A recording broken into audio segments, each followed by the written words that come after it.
Toby, ഇത് നീ 8 മാസം പ്രായമുള്ളപ്പോൾ ഉള്ള നിന്റെ രൂപമാണിത്. 10ലൊക്കെ എത്തുമ്പോൾ നീ നല്ലപോലെ പഠിക്കുമെന്ന് ഞാൻ വിശ്വസിക്കുന്നു. എൻ്റെ ചേട്ടനെ പോലെ സ്റ്റിപ്പിയുടെ പോലെ ബുക്സൊക്കെ കുറേ വായിക്കണം. സ്റ്റിഫിയെ പോലെ കുറേ ഫോട്ടോ ഒക്കെ എടുക്കണം. നല്ലൊരു ക്രിയേറ്റീവ് കുട്ടിയായി. ഇതൊക്കെ ഇടിയാലും കുഴപ്പമൊന്നുമില്ല.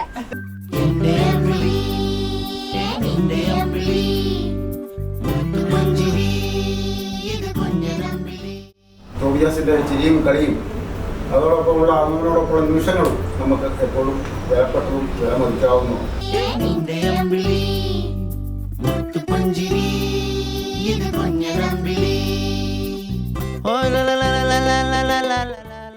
ഏത് സമയത്ത് വിളിച്ചു കഴിഞ്ഞാലും കുഞ്ഞ് ചാടി വരും. കണ്ടു കഴിഞ്ഞാൽ ചാടി വരും. അത് കുഞ്ഞാണ്. അതിലിപ്പം തന്നെ ഇങ്ങനെ പോയി അതുകൊണ്ട് എന്നോടൊരു അച്ഛനുള്ളവനായിട്ട് എന്ന് തിരിഞ്ഞേക്കരുത്. കുഞ്ഞ് കരയുമ്പോൾ നോക്കുമ്പോഴും അവരെ കയ്യിലെടുക്കുമ്പോഴും നെഞ്ചോട് ചേർത്ത് വെക്കുമ്പോഴും ഒക്കെ നമുക്കൊരു മദർലി ഫീലിംഗ് ആണ്. ലൈക്ക് നമ്മളൊരു പേരൻ്റായി, നമ്മുടെ വാവയാണ് എന്നുള്ളൊരു ഫീലിംഗ് നമുക്ക് എപ്പോഴും ഉണ്ടാവും. അപ്പോഴാണ് നമുക്കൊരു പേരൻറ്ഹുഡൊക്കെ നമ്മൾ എക്സ്പീരിയൻസ് ചെയ്ത് തുടങ്ങുന്നത്. അതുപോലെ ഫീഡ് ചെയ്യുമ്പോഴും കുഞ്ഞ് നമ്മുടെ കണ്ണുകളിൽ നോക്കിയിരിക്കും. ഫീഡ് ചെയ്യുമ്പോൾ അവർ നമ്മുടെ കണ്ണിൽ നോക്കിയിട്ടായിരിക്കും എപ്പോഴും പാല് കുടിക്കുക. അപ്പോൾ അതൊക്കെ നല്ലൊരു ഡിഫറെൻറ്റ് എക്സ്പീരിയൻസ് ആയിട്ട് എനിക്ക് തോന്നിയിട്ടുണ്ട്.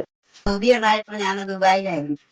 ദുബായിൽ നിന്ന് ആശുപത്രി തന്നെ അവനെ ഉണ്ടായപ്പോൾ തന്നെ കാണാൻ ഒത്തിരി സന്തോഷം ഉണ്ടായ ഒരു സമയമായിരുന്നു.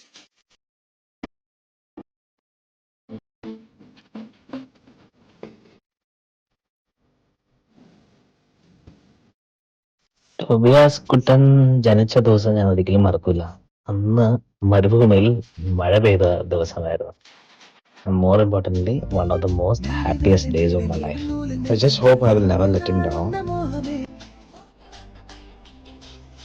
ഹാർഡ് വർക്ക് ചെയ്ത് മിടുക്കനായി കാണണമെന്നാണ് എൻ്റെ ആഗ്രഹം. ഒരു പരാജയം കൊണ്ട് പുറകോട്ട് പോകാൻ പാടില്ല. അതിൽ നിന്ന് തന്നെ വീണ്ടും പാഠം പഠിച്ച് മുന്നോട്ട് ജയിച്ചു കയറണമെന്നാണ് എനിക്ക് പറയാൻ. ഹായ് ടോബി, എൻ്റെ പേര് ജുവാൻ, ഞാൻ എൻ്റെ ചേട്ടൻ.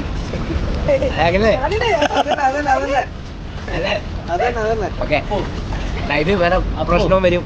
B positive. ഇത്രയും താത്തത്തിൽ ഞങ്ങൾ